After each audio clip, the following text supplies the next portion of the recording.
할렐루야. 말씀은 마태복음 14장 24절에서 31절까지입니다.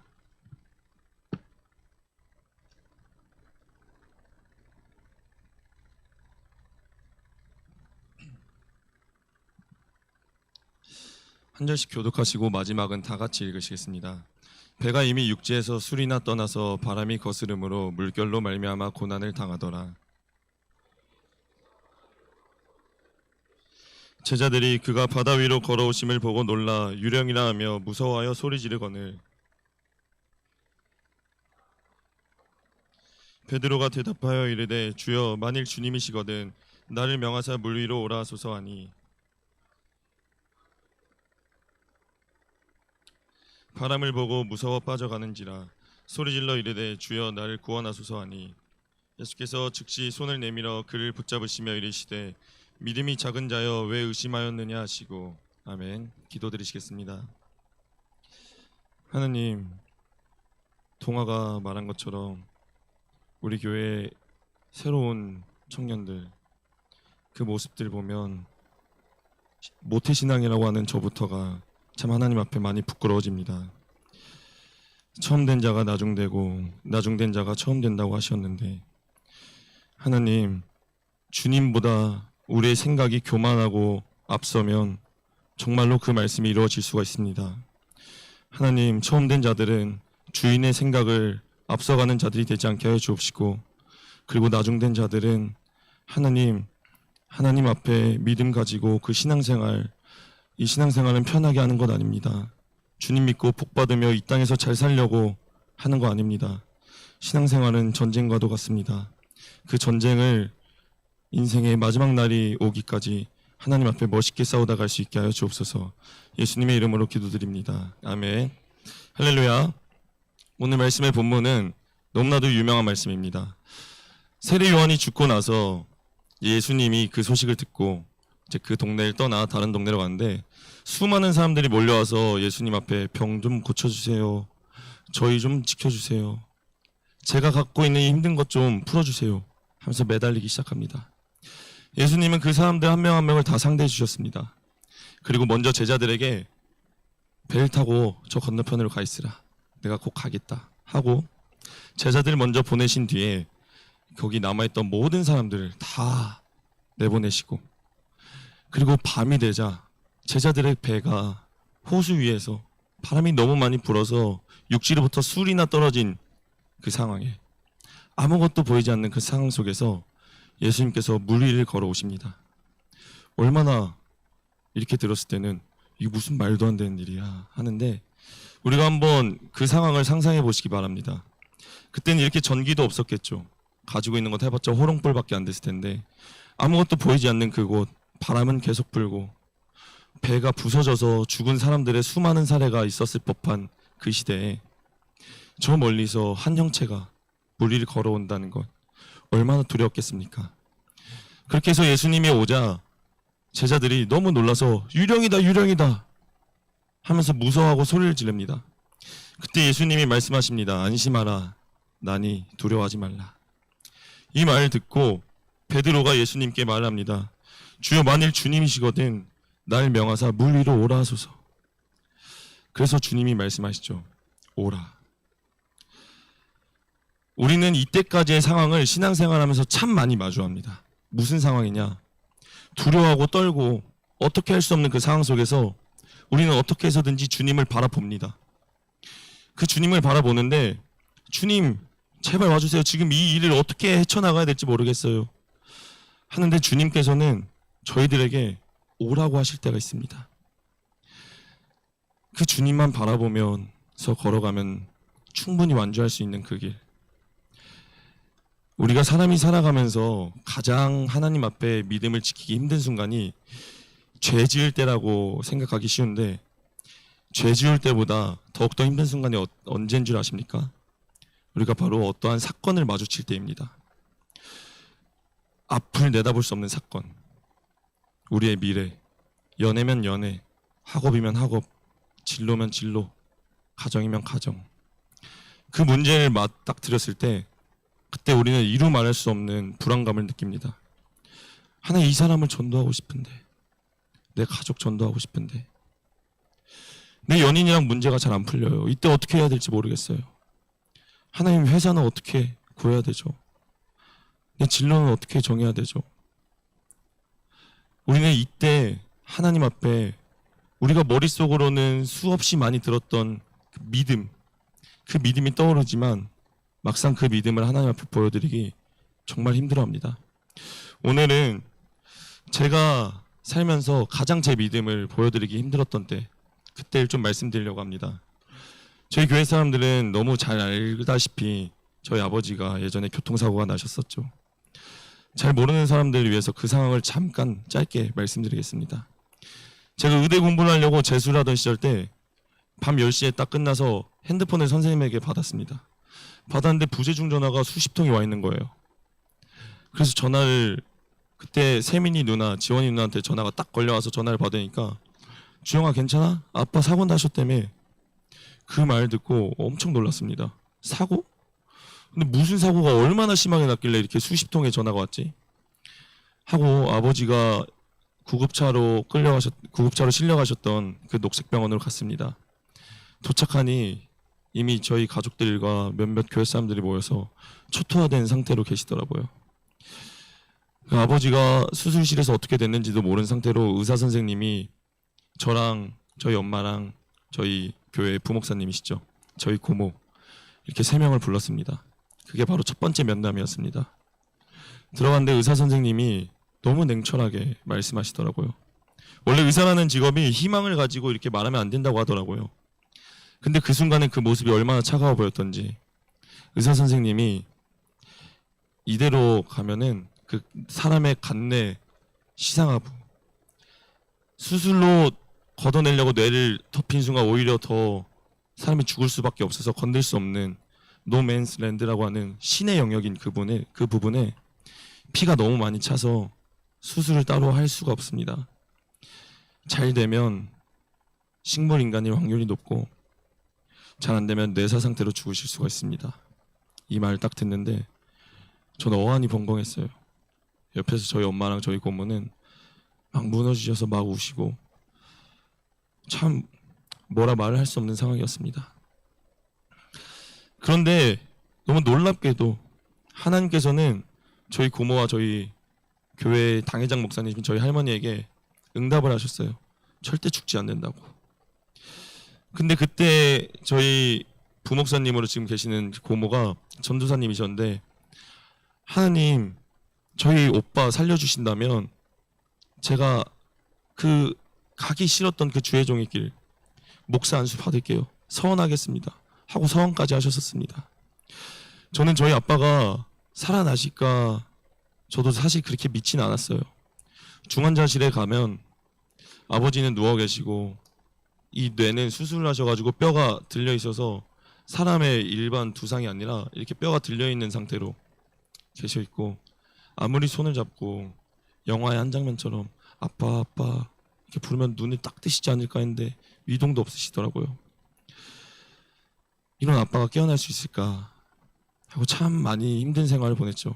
저희 교회 사람들도 다 분위기가 암울해져서 금요철에 예배 끝나고 저희가 모여서 기도를 하잖아요. 그 기도도 저희 아버지가 사고 나셨을 때 그때부터 이렇게 생긴 문화 중에 하나였죠.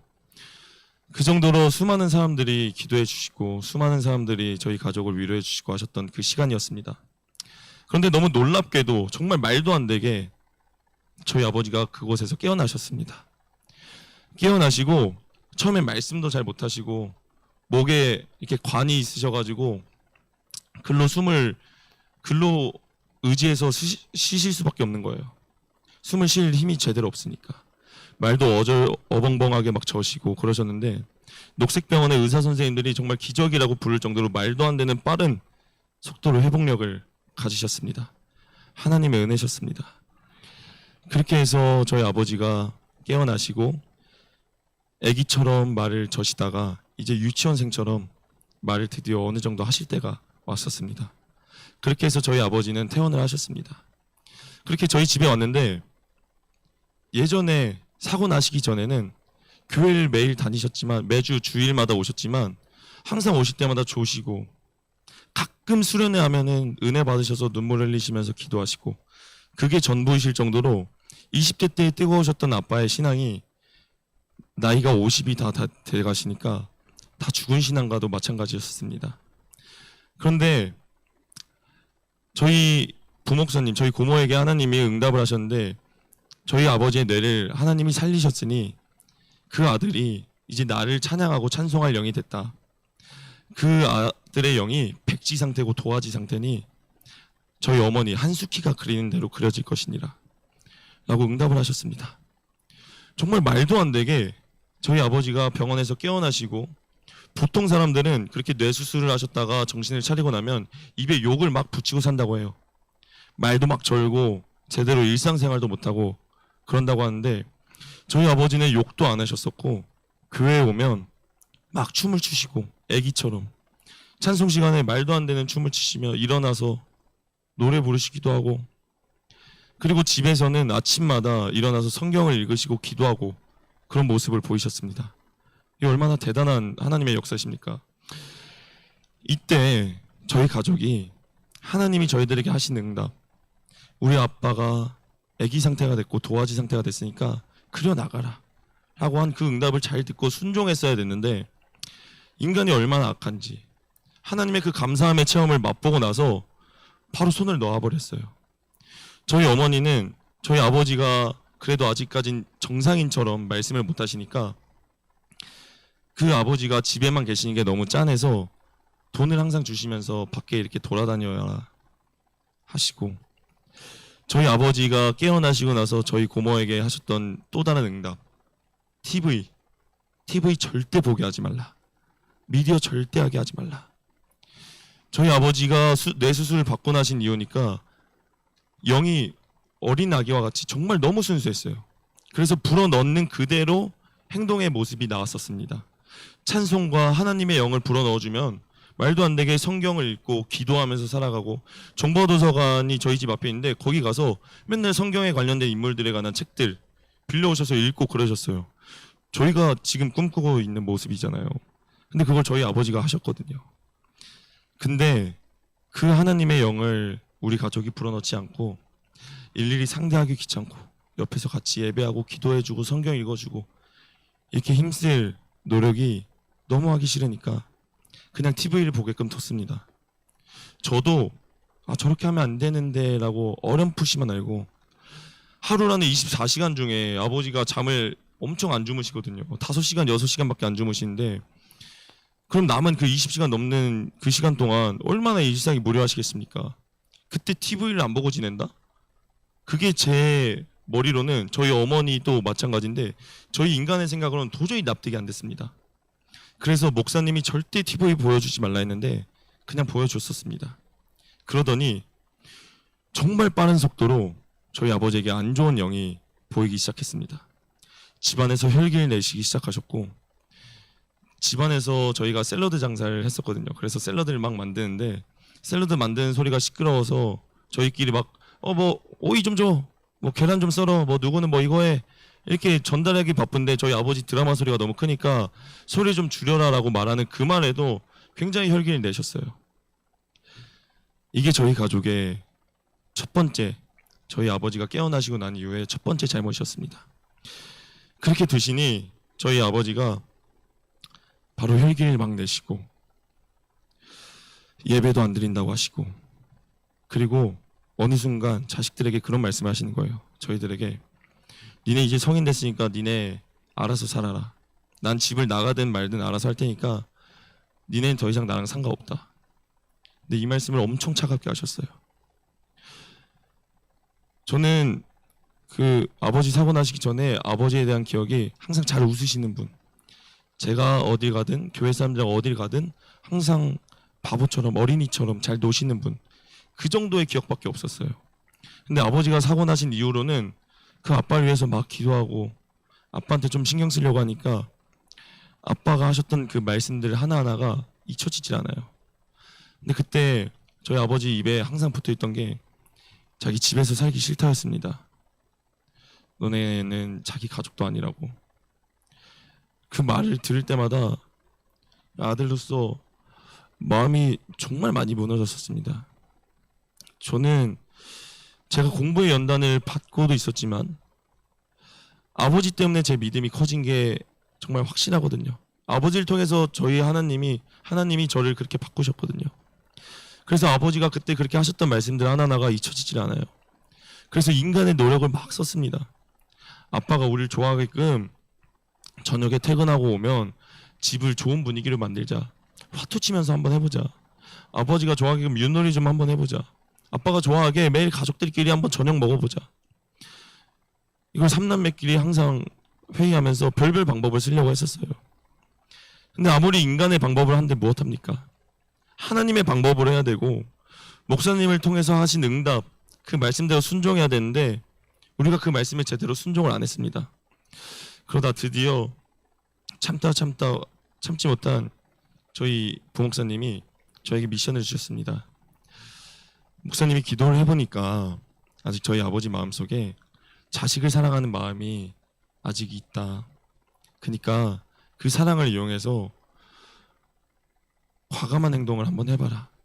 이렇게 응답을 하셨다고 했습니다. 그래서 저한테 미션을 주셨어요. 저희 아버지가 애기처럼 막 행동하시고 이성적으로 잘 활동도 못 하시니까 TV 때문이었거든요, 온전히. 그래서 제가 저희 집에서 한번 화를 내래요.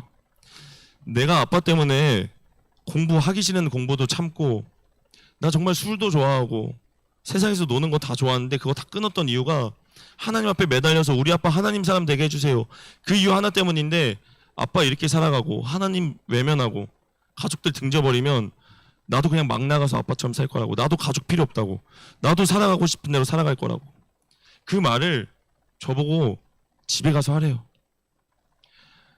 여러분, 그때 하나님 앞에 믿음 보여드리는 게 얼마나 힘든지 아십니까? 인간의 생각이 엄청 많이 찾아와요. 내가 아빠한테 소리를 질러도 되는가? 그렇게 해서 정말 이루어지는가? 근데 머리로는 너무 잘 알고 있거든요. 우리가 예를 들면 공부를 해요.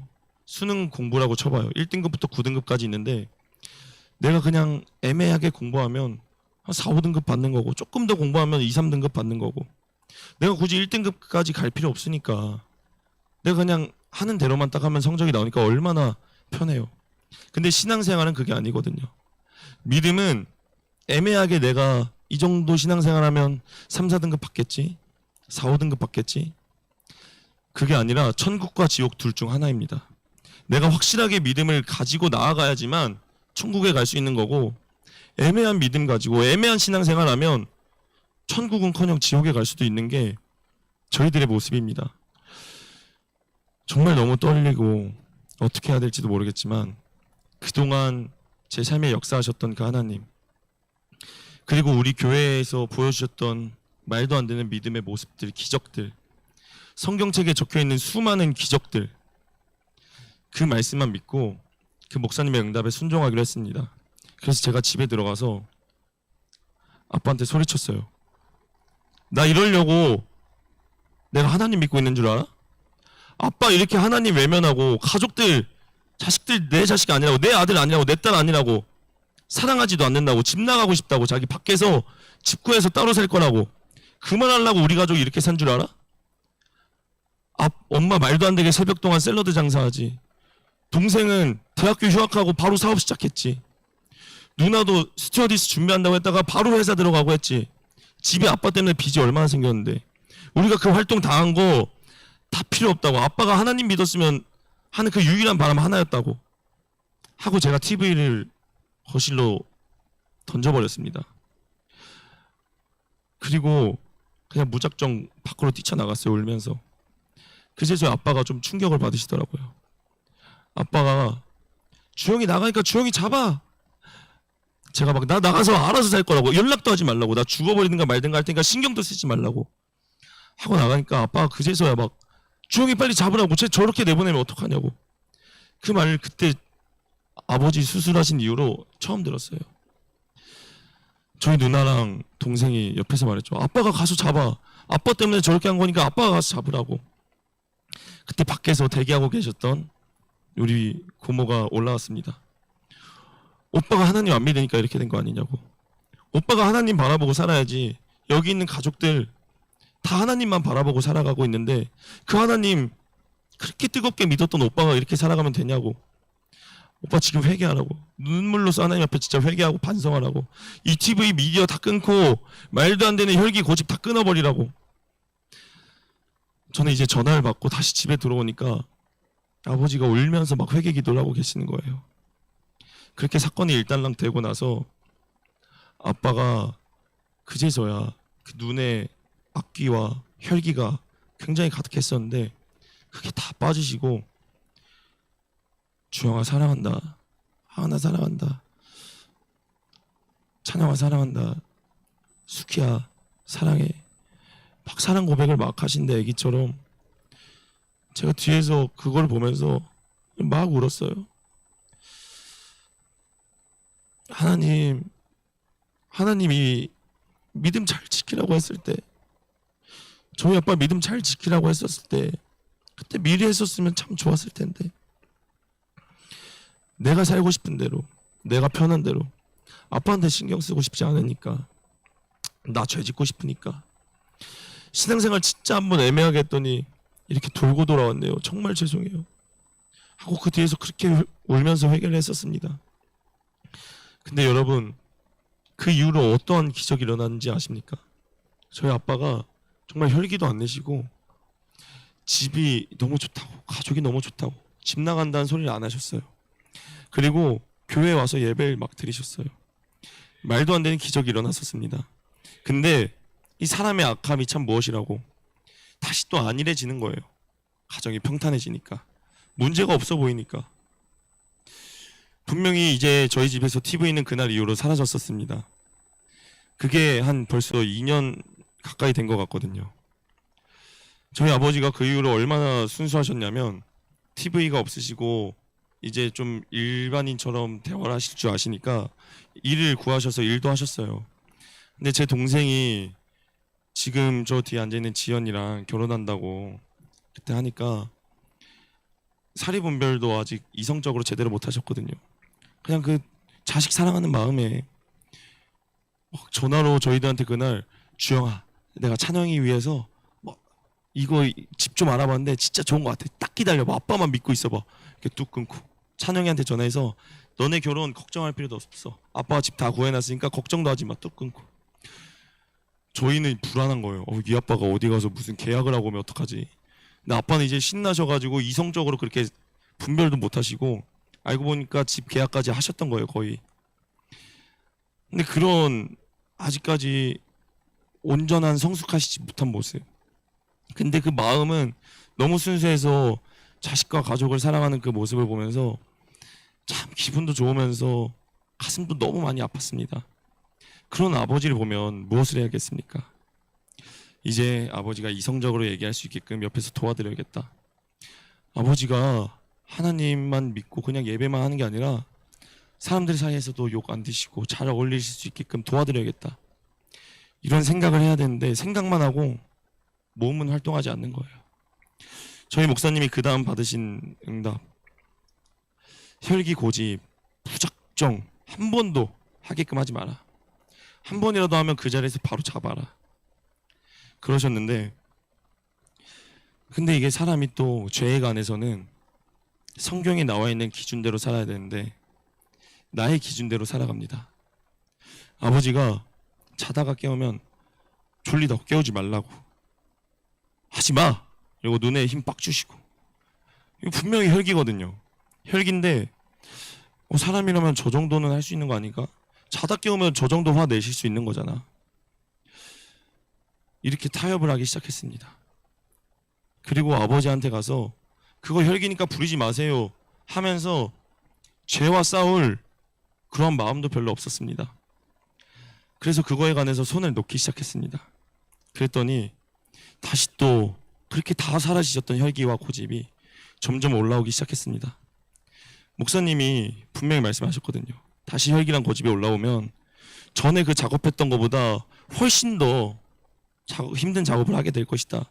그러니까 그 첫 번째 실수했었을 때 그거 반성하면서 계속 돌아보면서 더 이상 실수하지 말라 이렇게 말씀하셨는데, 기어코 저희 가족이 2번의 실수를 했습니다.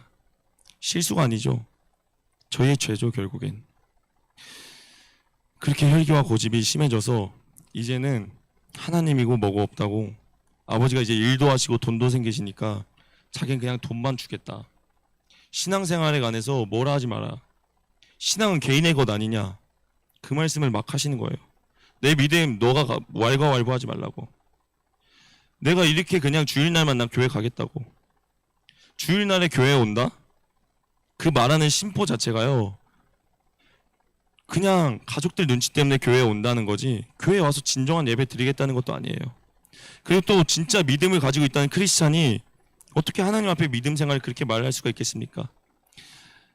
제가 그때부터 저의 마음속에 들었던 강한 생각은, 우리 아빠 지옥 가면 절대 안 되는데, 우리 아빠 절대 지옥 가면 안 되는데. 저희 아버지 정말 인생 힘들게 사셨거든요. 물론 우리들의 아버지들이 다 인생 힘들게 사셨겠지만 저희 아버지도 고아로 태어나셔가지고 고아원에서 힘들게 형들한테 괴롭힘 당하고, 뭐 겨울에는 빨개 벗고 고무줄로 막 이렇게 따갑게 하고 도둑질 시키고 안 하면 때리고 그렇게 자라오셨다고 해요. 그렇게 성인이 돼서 그 고아원을 떠나 서울로 상경해서 교회를 다니다가 이렇게 만나게 된 지금의 우리 당회장 목사님, 저희 할머니, 그 인연을 통해서 법적으로 양자 삼으시지는 않으셨지만 저희 고모, 큰 고모, 작은 아빠 다 믿음 안에서 너무 훌륭하신 분들이시고 너무 많은 사랑을 가지신 분들이라 저희 아버지를 이렇게 영적인 양자 삼는데 다 동의하셔서 지금까지의 이렇게 귀한 인연을 하나님 앞에 보내오게 됐습니다. 그런 저희 아버지, 저희들 낳으시고 잠을 항상 하루에 3-4시간 자시면서 가진 것도 없고 배운 것도 없으니까 맨날 오토바이로 타서 일을 하셨었어요. 친구, 교회 사람들 빼고는 없으셨거든요. 저희 엄마 아빠가 부부싸움을 하시면 엄마는 갈 곳이 많았어요. 할머니네도 있지, 그리고 친구들 만나러 가면 되지, 교회 어르신들 만나러 가면 되지 했는데, 저희 아빠는 제가 어렸을 때 항상 기억나는 게, 부부싸움을 하고 나시면 조용히 다시 일하시는 복장을 입으시고 일하러 나가셔요. 일하는 거밖에 없으셨어요. 뭐 친구랑 전화를 한다, 친구랑 만나서 대화를 푼다, 뭐 교회에 가서 기도하셨으면 너무 좋으셨겠지만, 근데 어찌됐든 그렇게 고단한 삶을 좀 사셨었습니다. 그런 아버지이기 때문에 이렇게 힘들게 살아오셨는데 우리 자식들 다 키워놓고 마지막에 말도 안 되는 사고까지 크게 나시면서 죽을 뻔하다가 살아나셨는데, 우리 아빠 지옥 가는 것만큼 내가 무슨 일이 있어도 막아야겠다. 그래서 목사님이 저희 아빠한테 눈안수라는 기도를 해주신다고 하셨어요. 성경에 나오는 눈에 안수하시는 예수님의 대목이 많죠. 눈이 안 보이는 병자들에게 눈에다가 손을 대시고 기도하시고, 그런 눈에 안수를 해주시는 기도를 하신다고 했는데, 저희 아버지가 완강하게 안 받으신다고 하시는 거예요. 전에 하나님의 영이 가득 임하고 성령이 충만했을 때는 그런 기도 받는다고 하셨거든요. 근데 그 안에 혈기가 들어가고 고집이 들어가면 자기가 죄에 엄청 많이 노출되다 보면 우리도 우리 스스로를 자부할 수가 없습니다. 우리도 이렇게 이성적으로 지금 사리분별하고 그러지만 음란의 영이 가득 차면 나도 모르게 무슨 짓을 할지도 모르는 거고, 도둑영이, 거짓 영이 가득 차면 도둑질도 할 수 있는 거고 거짓말도 할 수 있는 거고, 이러한 것처럼 저희 아버지에겐 혈기의 영이 가득 차셨어요. 그래서 눈이 살기가 굉장히 가득하셨습니다. 저희 집에서 일어난 사건이었습니다. 저희 고모가 오셔서 눈안수를 하신다고 오셨는데 저희 아버지가 끝까지 눈안수를 안 받으시겠다고 하시는 거예요. 그러더니 보이신 행동이 무엇이었냐면 갑자기 자기 손으로 자기 목을 막 조르시는 겁니다. 그러면서 자기 죽을 거라고. 그걸 보는데 이게 머리가 방망이로 한 대 맞은 것처럼 어떻게 해야 될지 모르겠는 거예요. 별별 인간의 생각이 다 드는 거예요. 내가 너무 아버지를 지금 절벽으로 내모는 거 아닌가? 그냥 냅둬야 되나? 주일날만 교회 다닌다고 하게끔 둬야 되나? 혈기 부리실 때 이제는 혈기 부리지 말라고 말씀 안 드려야 되나? 그런 생각들이 잠깐 찾아왔다가 그렇게 살아가면 결국 뭐합니까? 지옥밖에 더 가겠어요. 그 지옥 가는 것만큼은 정말 막고 싶었습니다. 그래서 목사님이 저희 가족들한테 시키셨어요. 저희 아빠 빨리 붙잡으라고. 그러더니 저희 아빠를 붙잡았더니 이번에는 저희 집 창문까지 열고, 저희 집이 2층인데 창문에서 떨어지시겠다고 몸을 던지시는 거예요. 상반신이 아예 나가고 창문에 매달려 있었습니다. 저랑 제 동생이 잡고 있어가지고 겨우 안 떨어지셨지, 그 정도로 진짜 자살까지 시도하셨었습니다. 근데 참 이상하게 제 마음속에는 그 첫 번째 잠깐 두려움이 있었다가, 아 이거 이러면은 우리 아빠 지옥밖에 더 갈 데가 없는데, 이거 무슨 일이 있어도 오늘만큼은 이 혈기마귀 내쫓아야겠다.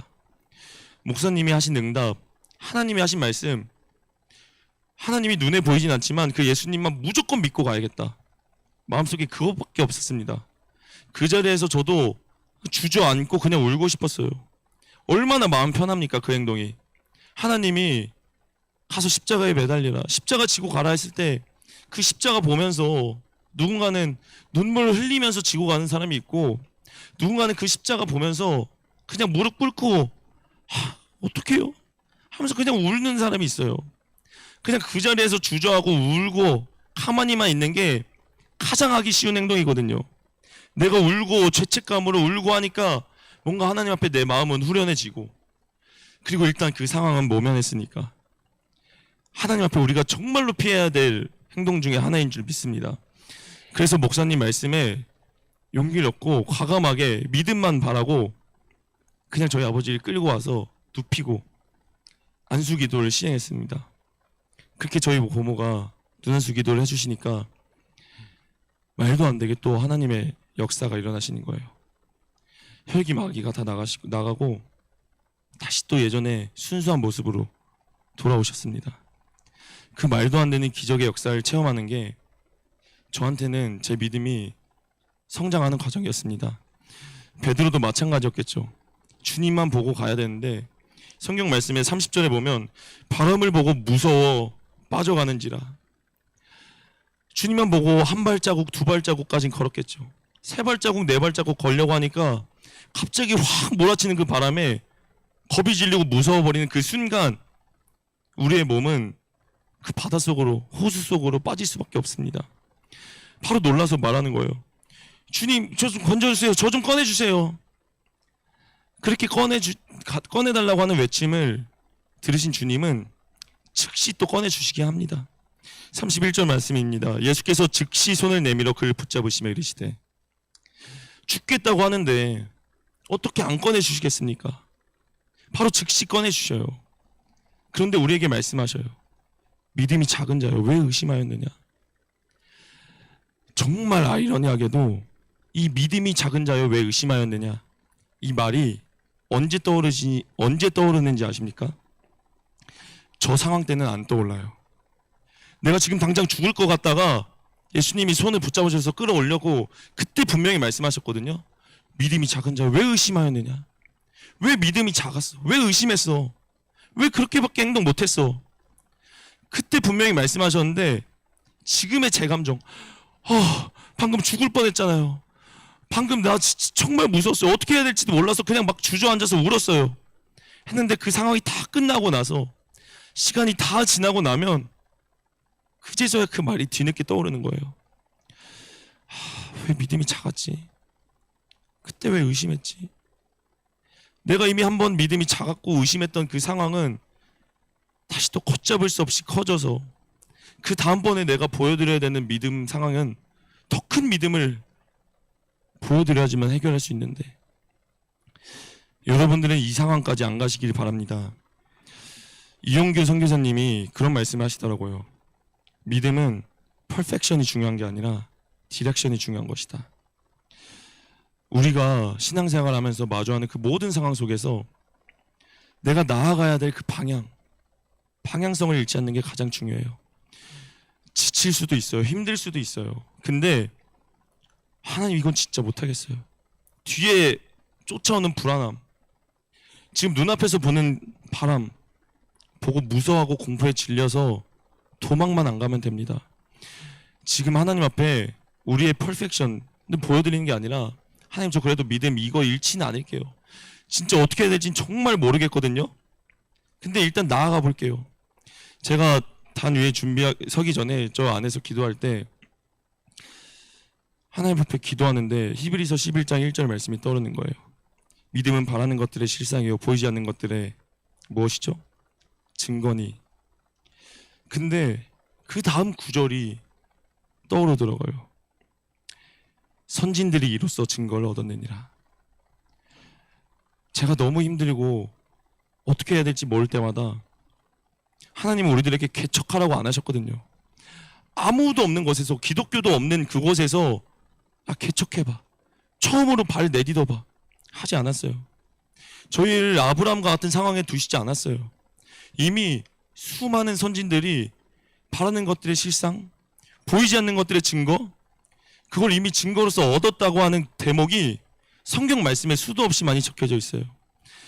우리가 너무 이때는 어떻게 해야 되지, 이때는 무슨 선택을 해야 될지 모를 때마다 우리의 앞을 보면 저 멀리서 이미 믿음으로써 길을 완주한 아브라함도 있고 요셉도 있고 예수님의 12제자도 있고 내 주위만 둘러봐도 나보다도 신앙생활을 먼저 해서 또는 나보다 늦게 했다 할지라도 믿음을 보인 수많은 믿음의 동료들이 있습니다. 우리의 믿음이 흔들릴 때마다 그 믿음을 우리가 잃지 않았으면 좋겠습니다.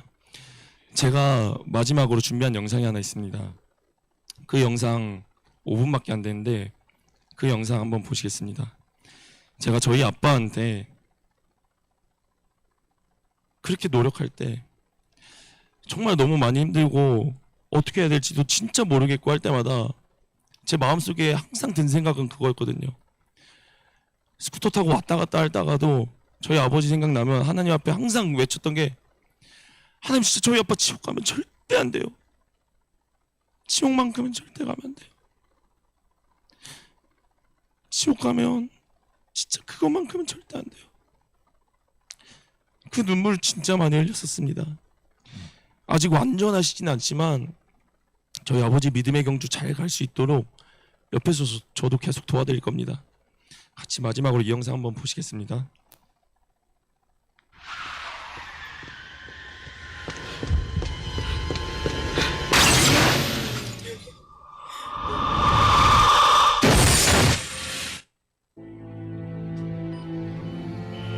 Who are you? Doc? Are you operating on me? Who are you? Why can't I see you?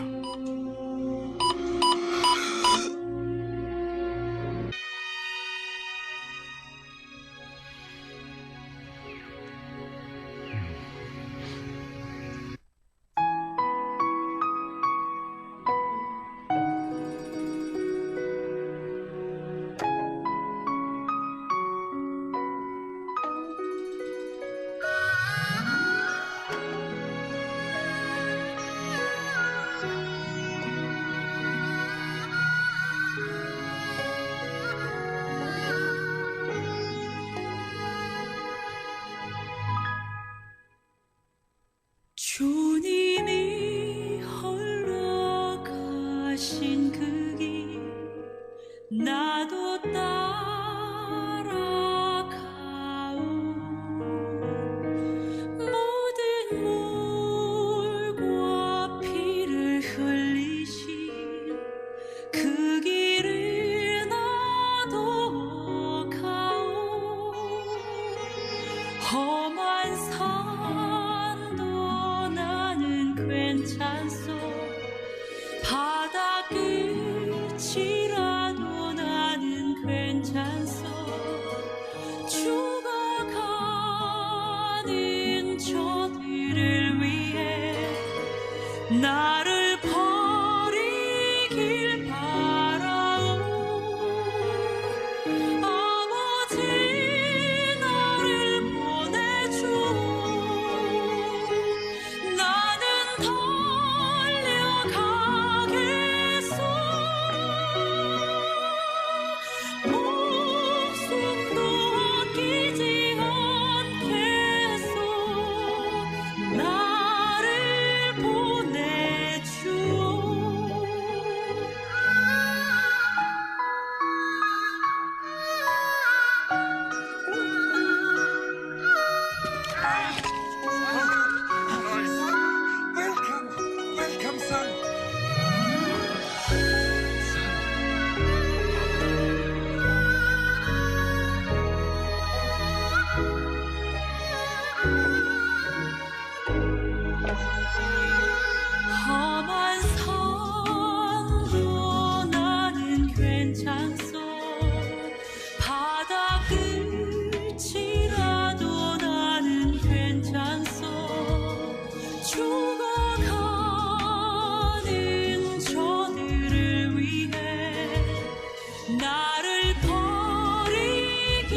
나도 사랑하오.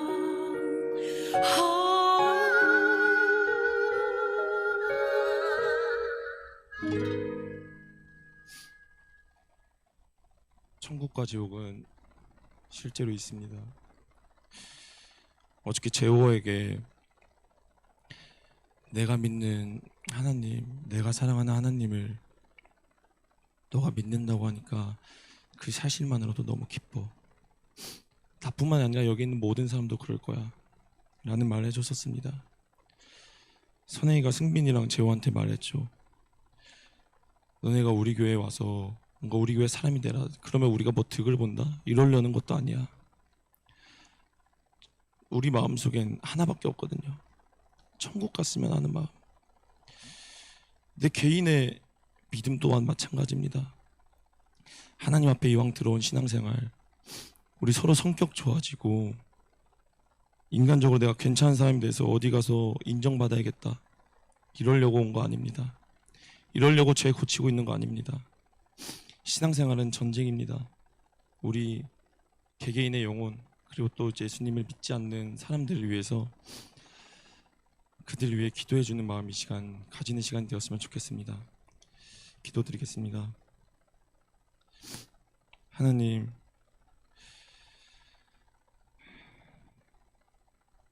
하나님이 우리보다 더 아픈 마음을 가지고 계시겠죠. 제가 저희 아빠를 바라보면서 우리 아빠 지옥 가면 안 되는데 하는 그 마음, 하나님이 저를 보면서 가지고 계시겠죠. 좀만 더 참아. 음란하지 말고, 세상으로 빠지지 말고, 가요도 좀 듣지 말고, 죄지지 말고 좀만 더 참아. 나 있는 곳으로 와야지 하면서 가장 많이 울고 계시는 분은 바로 우리의 하나님이실 것입니다.